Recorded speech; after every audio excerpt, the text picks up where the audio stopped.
दरम्यान हगवणे कुटुंबाला देण्यात आलेली फॉर्च्युनर अजित पवारांच्या हस्ते देण्यात आली होती अशी माहिती समोर आली आहे। लग्नातला कारण एक फोटोच सोशल मीडियावरती चांगलाच व्हायरल होतोय। वैष्णवीच्या लग्नात हुंड्यात मागितलेल्या फॉर्च्युनरची चावी वैष्णवी आणि तिचा पती शशांक हगवणेच्या हाती देताना राज्याचे उपमुख्यमंत्री अजित पवार दिसतायत। वैष्णवीच्याच वडिलांनी दिलेली गाडी ज्याची चावी हे मुख्यमंत्र्यांच्या हातातनं या दोघांना देण्यात आली अशा स्वरूपाचा हा फोटो आहे। तर उपमुख्यमंत्री अजित पवार यांच्या हस्ते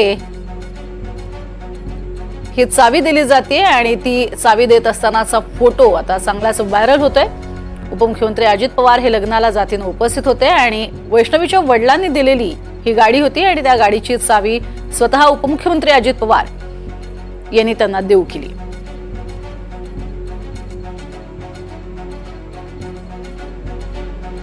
त्यामुळेच आता हगवणे कुटुंबियांवरती कशी कारवाई होते हे पाहणं हे महत्त्वाचं राहणार आहे, महत्त्वाचं ठरणार आहे। कारण ही आत्महत्या नसून हत्याच असल्याचा आरोप हा वैष्णवीच्या आई वडिलांनी केलेला आहे। अधिक माहिती घेऊयात राहुल कुलकर्णी यांच्याकडनं। राहुल, या संपूर्ण प्रकरणामध्ये अनेक धागेदोरे आता समोर येऊ लागलेले आहेत, अनेक घडामोडी घडतायत। तिचं शेवटचं जे संभाषण आहे मैत्रिणीसोबतचं तेही समोर आलेलं आहे। काय काय अजून खुलासे होत आहेत? नाही, खूप म्हणजे एक तर प्रश्न असा आहे की वेगवेगळ्या समाज माध्यमामध्ये महाराष्ट्रात पुन्हा तीच चर्चा सुरू झाली आहे की या 2025 मध्ये पण मुलींचा हुंड्यासाठी छळ होऊ शकतो आणि वडिलांना तो हुंडा द्यावा लागतो। आता एक फोटो मोठ्या प्रमाणात व्हायरल होतोय। हुंड्यामध्ये मागितलेली फॉर्च्युनर जी गाडी होती जी 48 लाखाची आहे, त्याची चावी कुणी द्यावी तर राज्याचे उपमुख्यमंत्री श्री अजित पवार यांनी वैष्णवीचा पती शशांक हगवणेच्या हाती दिली।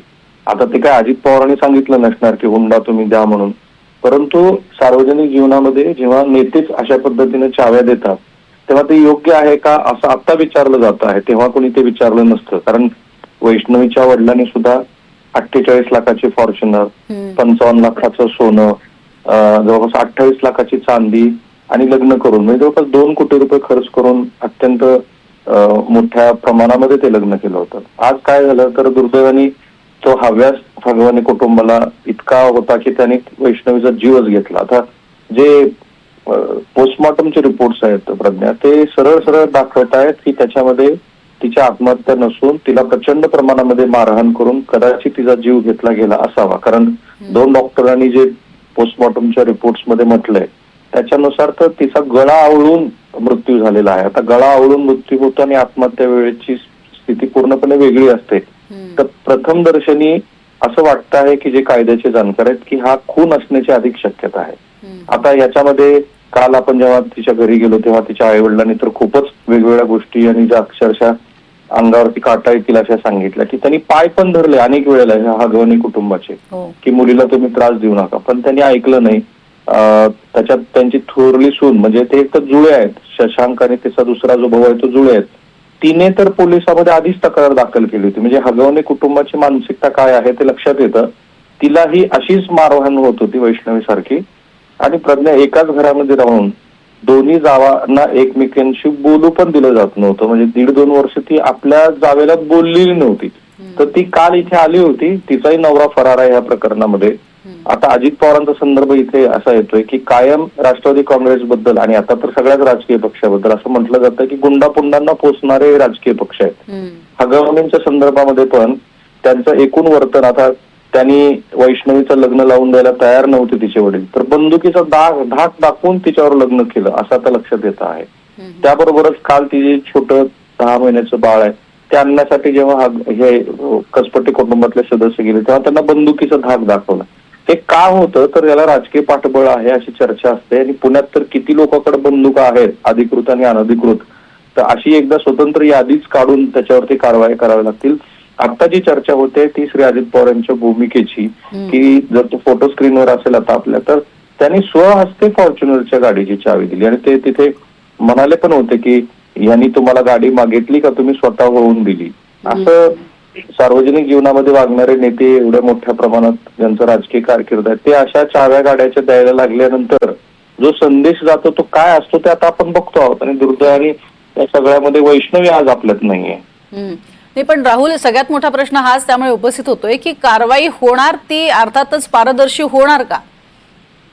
व्हायला हवी, कारण आता दबाव माध्यमांचाच एवढा आहे. काल आपण दिवसभरात अनेक प्रश्न विचारले, काल आपण चर्चा घडवून आणली, काल वैष्णवीच्या आई वडिलांकडनं त्यांचं म्हणणं मांडून घेतलं, त्यानंतर सामाजिक क्षेत्रातले लोक एनडीटीव्हीच्या बातमीवरती व्यक्त व्हायला लागले आणि प्रश्न विचारतात ना लोक की पारदर्शी कारवाई करणार की नाही करणार. कारण काय झालं, पहिल्यांदा हा गुन्हा दाखल झाला तो आत्महत्याचा, नंतर पोस्टमॉर्टमचा रिपोर्ट आपण दाखवला, त्यानंतर तिच्या मैत्रिणीतला आणि तिच्यातला संवाद दाखवला. आता सरकार समोरचे ऑप्शन्स कमी आहेत आणि फक्त काय आहे प्रज्ञा की गुन्हा दाखल होऊन खुनाचं प्रकरण दाखल होईल एवढं सगळ्या गोष्टी होण्यापेक्षा दोन महत्वाच्या गोष्टी आहेत ज्याच्यावरती खरं तर आता चर्चा व्हायला पाहिजे. एक, ही असली कुठली सामाजिक प्रतिष्ठा आहे की ज्या प्रतिष्ठेपोटी आपण इतका हुंडा देतो, आणि दुसरं असं आहे की दुर्दैवाने त्या मुलीबद्दल आपल्या मुलीचा संसार मोडू नये अशा भावनेत सगळेच पालक असतात, पण ती एवढा त्रास सहन करते आहे तरीही आई वडिलांना सामाजिक प्रतिष्ठेमुळे असेल पण तिला आपल्यासोबत ठेवता आलं नाही. आणि तिसरा महत्वाचा गोष्ट म्हणजे राजकीय नेते जे सार्वजनिक जीवनामध्ये आहेत त्यांना काही जबाबदारीचं भान आहे की नाही. आता हे हगवणेबद्दल पण इतक्या मोठ्या प्रमाणामध्ये हुंडा घेऊन मस्तीमध्ये वागणं कसं शक्य होतं, अशा 2-3 महत्वाच्या प्रश्नाबद्दलची चर्चा आता सुरू झालेली आहे. आणि माझ्या मते समाज बदलाच्या दृष्टीने अशा चर्चा महत्वाच्या असतात, पण पुन्हा तेच आहे की याच्यासाठी बळी कोणाचा गेलाय तर तो वैष्णवीचा. पारदर्शीपणे पोलिसांनी गुन्हा दाखल करून ह्या 2 जे फरार आरोपी आहेत त्यांना अटक करावी अशी अपेक्षा तर सगळ्यांचीच आहे. नक्कीच. तुर्तास धन्यवाद या संपूर्ण माहितीसाठी. मात्र येत्या काळात अशा प्रकारच्या घटना घडू नयेत यासाठी मात्र आत्ता सतर्क होणं गरजेचं आहे आणि सरकारनंच यावरती महत्त्वाची आणि कडक पावलं उचलणं तितकंच गरजेचं असणार आहे.